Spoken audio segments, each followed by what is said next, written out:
pag-usapan natin dito yung mga reaktorang kalingap na walang silbi. Ayan, muli, nagbabalik po ang inyong lingkod. Isang magandang umaga, isang mapagpalang araw po sa ating lahat. Dito guys, pag-usapan nga po natin, dahil may sumigaw, wala na kayo ligo-ligo guys, para mabilis, kasi ang dami ng mga cheche-boreche. Shout out sa lahat ng mga viewers, no? And, ayan, sa aking mga kasama, mega love shout out. May habuli lang ako guys, no? Tanong ko lang sa inyo, ang mga reaktor nga ba ay walang silbi? Pag sinabi kasing walang silbi, ibig sabihin nito ay inutil. Inutil. Wala kang silbi, wala kang pakinabang. Yan po ang ibig sabihin. Pag sinabing mga reaktor walang silbi, ibig sabihin mga reaktor walang pakinabang. Diba? Kasi siya na pag ako nagsasalita, ganito lang ako magsalita. Mga reaktor, walang silbi. Ibig sabihin, walang pakinabang. Ang laki ng pakinabang sa mga reaktor. Sa bawat video na ina-upload ng Kalingap, na ito ay nare-reactionan, na ipopromote, no, namamayagpag, patuloy, dire-diretso hanggat may nag-iingay na reaktor, ito ay nire-reactionan, so malaking promotion ito. Negative or positive. Yan po ang buong katotohanan. Ano po? Bukod sa na ipopromote or nare-reactionan na isi-share, na ipapamahagi ang mga video. Bukod po diyan, ang mga reaktor din po ay nagsi-share. Wag nating sabihin nag-aambag. Nagsi-share sa abot ng makakaya. Para sa programa. Ito ba ay maituturing na walang pakinabang, walang silbi ang reaktor ng Kalingap na ayon sa sinasabi ni Brooks? Hindi lang sa bukang bibig, maging sa mga title. Mga reaktor walang silbi. Sino ang tunay na walang silbi? Ano ang naipamalas mo? Ikaw ay isang ganap na charity vlogger sa Kalingap. Pasensya na kayo ha. Sa halip na ikaw ang tumulong dahil ikaw ay charity vlogger, bakit lumalabas na bakit lumalabas na ikaw pa ang tinutulungan? Lumalabas na ikaw ay beneficiary ng Kalingap. Umpisahan ba natin? Mula nang itayo ang iyong bahay, sagot ng sponsor, hanggang sa nag-house blessings. Mga kagamitan, sagot ng sponsor. Sa halip, ikaw, bilang charity vlogger, ang tutulong, lilingap, maghahanap ng mai-scout. Saan ka nag-focus? Nag-focus ka sa pagtulong? Tanong ko lang. Mga katanungan, ito lang kasi, kung balik rin natin ang sitwasyon, na sinasabi mong, mga reaktor, walang silbi. Balik rin natin. Itanong ko na lang sa'yo, ano ang iyong silbi? Parang lumalabas na ikaw pa ang beneficiary. Intindihin ka ng sponsor na tulungan, pabahaya, bilhan ng gamit, na hanggang sa ngayon, isinisigaw mo sa live mo na ang pagpapagawa mo ng bakod ay galing kay Star Miko o kung sino pa man. Anong silbi mo? Tanong ko lang. Kasi ito lang ito yun usaping mga reaktor na walang silbi. Diba? Ibabalik ko sa'yo. Lumalabas na ikaw ay beneficiary ng Kalingap.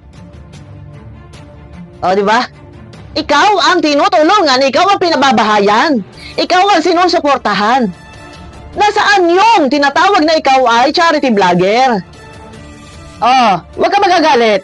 Binaligtad ko lang ang sitwasyon na yung mga reaktor walang silbi. Pag sinabing walang silbi, walang kwenta, inutil, walang halaga, walang silbi.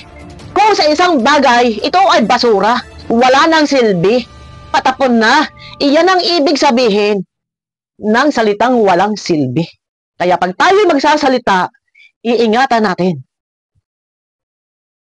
magbibitaw ng salita. Dahil kapag ibinalik sa iyo ang salitang walang silbi, baka magalit ka. Huwag kang magagalit sa akin.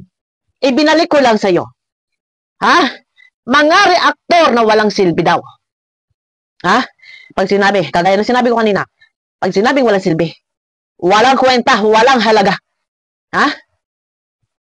Inutil. Patapon. Wala na silbi. Kung sa basura, sa isang bagay, ha? Isang halimbawa, wala na silbi. Ang lipstick na to, tatapon na to. Walang silbi to eh. Walang pakinabang to eh. Ha? Ibalik ko sa'yo. Ikaw ba may silbi? Ha? Anong silbi mo? Makamasaktan ka. Pag dire-diretso ako magsalita. Ha? Kumakambyo pa ako. Mag-iingat tayo magsalita. Kasi, kung isang sa kagaya ko, ito sana palalagpasin ko na. Pero, kailangan ko lang i-explain, imulat sa'yo ang salitang walang silbi. Pag sinabing walang silbi, sa isang bagay, basura na, wala nang halaga. So, patapon na. Ganun yun. Minsan, tayo naman ay hindi naman tayo yung walang kamuang-muang. Tayo naman ay may nasa tamang edad na at siguro naman ay nasa saktong pag-iisip. Iingatan natin magbitaw kasi baka mamaya sampal sa'yo. Ha? Sampal sa'yo ang resback. Ikaw nga, charity vlogger. Ha? Dapat lumilingap, tumutulong sa kapwa kasi iyan yung karakter mo. Pero lumalabas dito, na ikaw pa tinutulungan, nasaan yung silbi mo bilang ikaw ay Kalinga Partners o charity vlogger. Wala ako, hindi ako nangaaway sa iyo. Pagsagot lang ito at mga katanungan ko para ipaunawa ko din sa iyo, ipapaunawa ko rin sa iyo ang salitang walang silbi. Pag sinabing walang silbi, walang halaga. Ito wala akong pangyuyurak sa pagkatao mo. Kung ibabalik ko sa iyo, ibalik natin ang sitwasyon. Sa iyo ko sabihin. Ha?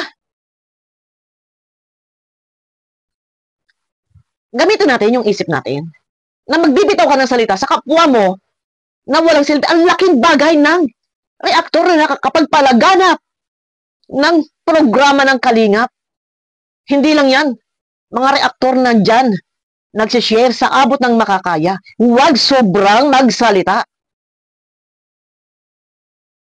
Huwag sobra. Nasasabihin mong real talk. Direct to the point ka. Oo, real talk hindi kita. Ha? Baka masaktan ka. Pag real talk hindi kita. Ito naman, ipinatitiig ko lang sa iyo. Ano ang kahulugan ng salitang walang silbi? Ihalin tulad natin sa isang bagay. Sa isang bagay, isang halimbawa na lang sa lipstick ko. Walang silbi to. Hindi ko gusto to. Tapon na to. Walang silbi. Ganon yun. Kaya iingat ka magsalita. Dahil dito, lumalabas na ikaw yung walang silbi na kailangan pang tulungan ng sponsor.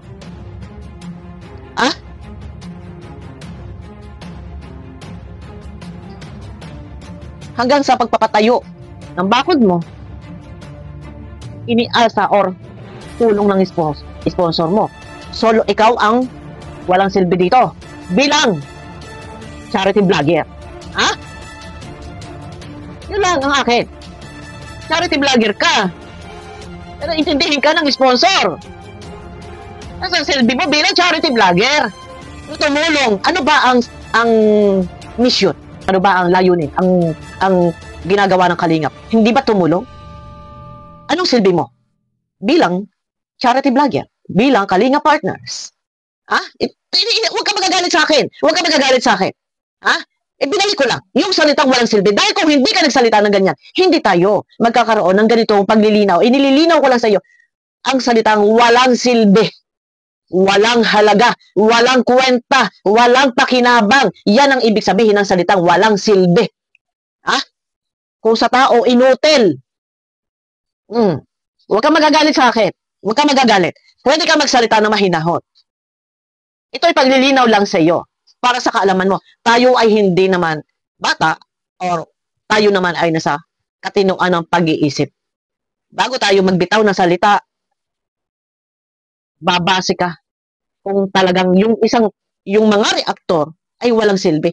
Ang laking bagay, na May mga reaktor na nag-iingay.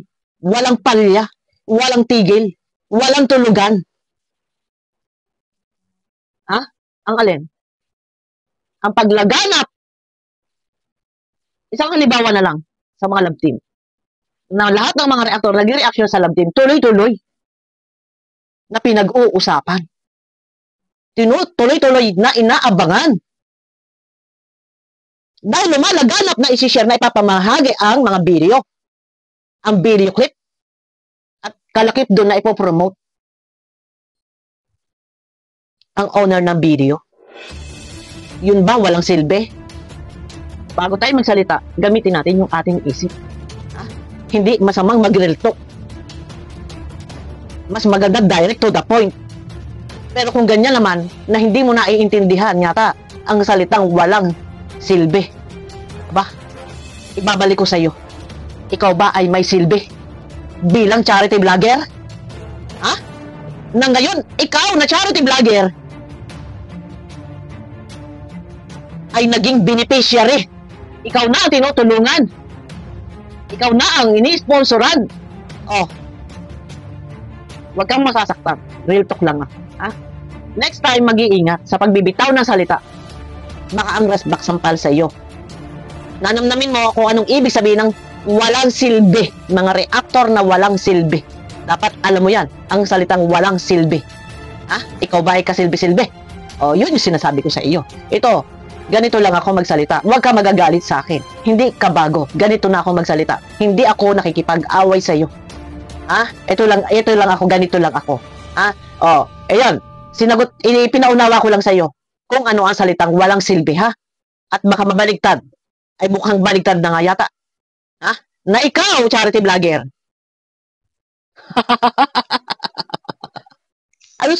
Anong silbi mo? Ha? Anong silbi mo? Parang wala yatang silbi na ikaw ay isang charity vlogger. At anong nangyari? Sa halip na ikaw ang tutulo, ay ikaw na tinulungan. O, di ba? Ito yung real talk. Ito yung katotohanan. Ha? O, abangan nyo ko guys. Huwag ka magagalit sa akin. Huwag ka magagalit. Sinagot ko lang ang salitang walang silbi. Huwag ka magagalit sa akin. Hindi ako nakikipag-away. Ha? Hindi ako nakikipag-away. Yun lang. Nagbigay lang ako ng paglilinaw. Ipinaunawa lang sa iyo ang salitang walang silbi. Ha? Huwag mong sasabihin yan sa kapwa mo. Dahil sabi ko nga, baka masakit ang resback sa iyo. Abangan nyo ko guys sa aking next video. Mega love shoutout po sa inyo lahat.